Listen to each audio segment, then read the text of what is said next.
साथियों, आपने पिछले 2 महीनों में कोविड महामारी और मौत का मंजर देखा और इसके बाद शुरू क्या हुआ? सरकार की बदनामी। आज एनालिसिस करते हैं, विश्लेषण करते हैं कि सरकार की बदनामी उचित है अथवा नहीं। कभी कभी एक निष्पक्ष व्यू भी होता है। अब साथियों, जब कोविड की फर्स्ट वेव आई तो फर्स्ट वेव में आपने देखा कि सरकार का मैनेजमेंट बहुत बढ़िया था। आप 10 में से 8 नंबर तो कम से कम सरकार को दे सकते थे कि बहुत अच्छी तरीके से केंद्र और राज्य सरकारों ने, सभी ने बहुत बढ़िया मैनेजमेंट किया। उसके बाद साथियों आया वैक्सीनेशन का फेज। वैक्सीनेशन के फेज में आपने देखा था उसमें भी सरकार ने बहुत बढ़िया मैनेजमेंट किया। कुछ लोगों ने कहा कि वैक्सीन को बाहर के देशों को नहीं देना चाहिए था, उसमें कुछ मजबूरियां थी, लेकिन तब भी हम मोटे तौर पे मान सकते हैं कि वैक्सीनेशन भी गवर्नमेंट का बहुत ही प्रशंसनीय स्टेप था। अब आते हैं सेकंड वेव पे, जो कि बड़ा सीवियर स्ट्रेन था जो लंदन से इंडिया में आया। और इस स्ट्रेन के बाद हजारों लाखों मौतें हो गई और जिनके घरों में मौतें हुई, जिन्होंने अपनों को खोया, जिन्होंने इतनी परेशानियां, लूटपाट, भारतीय समाज का विभत्स चेहरा देखा, उन्होंने सरकार की आलोचना की। बिल्कुल सही भी था, काफी हद तक सही था। और जिनके साथ ये हादसे नहीं हुए, जिन्होंने ये परेशानियां नहीं झेली, उन्होंने कहा कि सब कुछ ठीक ठाक है। अब एक तरफ सरकार के प्रशंसक हैं और एक तरफ सरकार के आलोचक हैं। तो हमारे जैसे डॉक्टर्स, सर्जन्स और पॉलिटिकली एक्टिव लोग कैसे इस चीज के एनालिसिस करें, यह मैं आपके सामने रखता हूं। अब आप देखिए, सबसे पहले मैं सुझाव देना चाहता हूं गवर्नमेंट को। जरूरी नहीं कि मेरा सुझाव सही हो, काल्पनिक हो सकता है, गलत हो सकता है, लेकिन सुझाव देना मेरा अधिकार है। नंबर 1, सरकार ने गाइडलाइंस बनाई। अब गाइडलाइंस बनाने में कुछ गलतियां हुई। क्या गलतियां हुई? सबसे पहले जानिए आईसीएमआर के बारे में। ICMR, Indian council of medical research, जिसका काम होता है कि जो जितनी ये एपिडेमिक्स होते हैं या फीमेल फर्टिलिटी होती है, इस पे रिसर्च करना, दवाइयों पे रिसर्च करना और गवर्नमेंट और डॉक्टर्स को एडवाइस देना, एडवाइजरी जारी करना, ये आईसीएमआर का काम होता है। जो लोग नहीं जानते वो जान ले। अब हमारे केस में क्या हुआ कोविड में कि आईसीएमआर साथियों कोई हॉस्पिटल नहीं होता है। आईसीएमआर मरीजों का इलाज नहीं करता है। जो मरीज के इलाज की गाइडलाइन देगा, आईसीएमआर ने कुछ गाइडलाइंस गवर्नमेंट को दी। गवर्नमेंट ने वो गाइडलाइंस ब्यूरोक्रेट को दी। ब्यूरोक्रेट, सेक्रेटरी, डीएम्स, अधिकारी, इन्होंने, ब्यूरोक्रेट्स ने आईसीएमआर और गवर्नमेंट की मिली जुली जो गाइडलाइंस होती हैं वो इशू कर दी डॉक्टर्स को। वो डीएम, वो सेक्रेटरी जो एक सोशियोलॉजी करके, बीए करके एक एग्जाम पास किया है, जिसको एपिडेमियोलॉजी का मतलब नहीं मालूम होता है, जिसको वायरस की फंक्शनिंग या वायरस का साइज तक नहीं मालूम होता है, उसने डॉक्टर्स को एडवाइजरी गाइडलाइन इशू करी और हॉस्पिटल्स को करी। ये चेन ही गलत रही कोविड में। अगर सरकार में कोई मेरी बात सुन रहा है, ये चेन इज हाईली डिफेक्टिव। इसने क्या किया कि आपने प्राइवेट सेक्टर को, आपने प्राइवेट सेक्टर को बिल्कुल अलग कर दिया। मेरा पिछले साल का वीडियो था कि प्राइवेट सेक्टर को 100% अपने साथ लाइए, लेकिन सरकार ने यहां गलत काम किया कि मेडिकल जो फैसिलिटीज हैं वो 80% प्राइवेट सेक्टर में होती हैं, उसको अलग कर दिया, एलिमिनेट कर दिया। लेकिन अब आज के परिवेश में उनको वही बात जो मैंने पिछले साल कही थी वो लानी पड़ी कि प्राइवेट सेक्टर को कोविड का इंचार्ज या जिम्मेदारी सौंपनी पड़ी, वो काम करना पड़ा।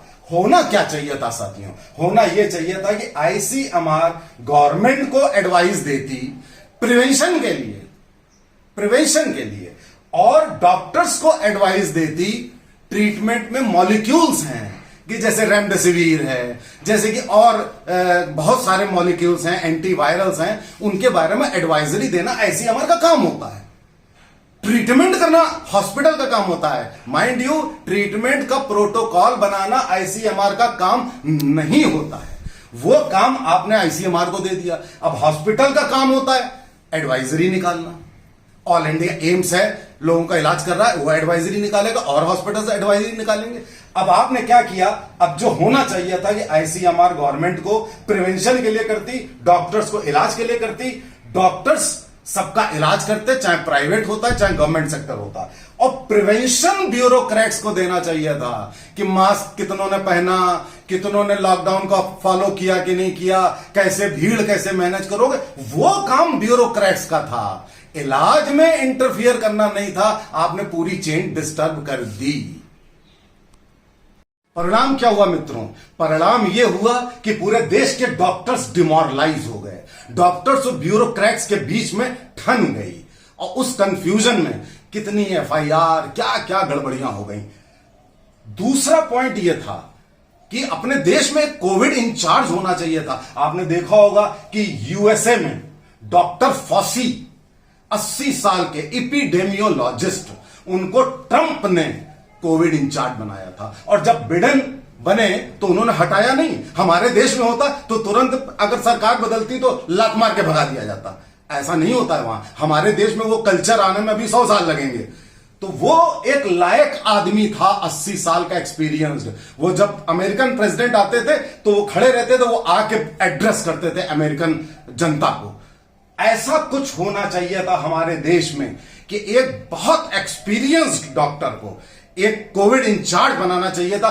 कहां तक हमारे प्रधानमंत्री के पास हजारों काम होते हैं, वो कहां तक 24 घंटे ये काम कर सकते हैं। तो एक आदमी होना चाहिए था कि वो जमीनी स्तर पर लोगों से जुड़े और प्राइम मिनिस्टर को रिपोर्ट करे। ऐसा नहीं हुआ हमारे वहां। और ऐसे ही हमारे स्टेट्स में कोविड इंचार्ज होने चाहिए थे। लेकिन हमारे देश में दुर्भाग्य है कि सारे अपॉइंटमेंट पॉलिटिकल होते हैं। पॉलिटिकल आदमी को ही किया जाता है। अगर वो राजनीति चुनाव ना भी लड़े तो दूसरे राष्ट्रों से पॉलिटिशियन को ही लिया जाता है, एक डॉक्टर को नहीं लिया जाता है। हमारे राष्ट्रीय स्वयंसेवक संघ में जाने कितने डॉक्टर्स हैं, बहुत ही होनहार और जिनको पॉलिटिक्स की भी नॉलेज है, उनको लिया जा सकता था। स्टेट्स में कोविड इंचार्ज बनाया जा सकता था जो चीफ मिनिस्टर को रिपोर्ट करते और एक तरफ चीफ मिनिस्टर करते और एक तरफ पूरे देश में, पूरे प्रदेश में अपना काम करते। बहुत इफेक्टिव वे में ये चीज और बढ़िया कंट्रोल हो सकती थी। अब आप देखिए प्राइसेस कितनी लूट हुई। इसके पिछले वीडियो में आपने मेरा सुना होगा एड्रेस कि कितनी लूटपाट हुई। भारतीय समाज का इतना विभत्स चेहरा सामने आया। इस लूट के लिए सरकार ने क्या किया? नहीं किया कुछ। सरकार ने अभी किया कि सीटी स्कैन 2500 में होगा। सरकार को पिछले साल ही सारे इन्वेस्टिगेशन, सारी दवाइयां, सारे हॉस्पिटल बिल्स, इसके ऊपर पूरी एडवाइजरी हर स्टेट और सेंटर को रिलीज करनी चाहिए थी कि इससे ज्यादा आप नहीं ले सकते। उसका कंट्रोल ब्यूरोक्रेट करते। ब्यूरोक्रेट डॉक्टर्स को कंट्रोल करने के लिए नहीं, उस लूट को कंट्रोल करने के लिए पुलिसिंग होती, पुलिस करती। लेकिन ऐसा नहीं किया गया। अब जाके आप एक एक आइटम पे करते हैं। गलत है। अभी भी आप सारी दवाइयां, जितनी चीजें रिलेटेड हैं, सबकी कैपिंग कर दीजिए कि इससे ज्यादा कोई नहीं लेगा तो ये जुर्म है। आपको जेल तुरंत हो जाएगी, आपकी बेल नहीं होगी। आप देखिए कैसे नहीं लूटपाट रुकती है। ये आपने नहीं किया, ये गलती थी। इसके बाद last but not the least, हमारे सरकार के जितने भी लोकप्रिय नेता हैं, उनको टीवी पे, उनको एफएम रेडियो पे आकर जनता में विश्वास क्रिएट करने के लिए एड्रेस करना चाहिए था कि आप नर्वस मत होइए। उन्होंने क्या किया? उन्होंने मीटिंग्स करी, चीफ मिनिस्टर के साथ मीटिंग करी, डीएम के साथ मीटिंग करी। अरे भैया, आप उनसे मीटिंग करके 2 दिन पहले से वो तैयारी करने लगते हैं, आप उनके 3 दिन और खराब कर देते हो। उस मीटिंग से कुछ नहीं होना। आप अगर जनता में विश्वास क्रिएट करें कि हम आपके साथ जो लूटपाट हो रही है हम सब कर रहे हैं, आप परेशान मत होइए।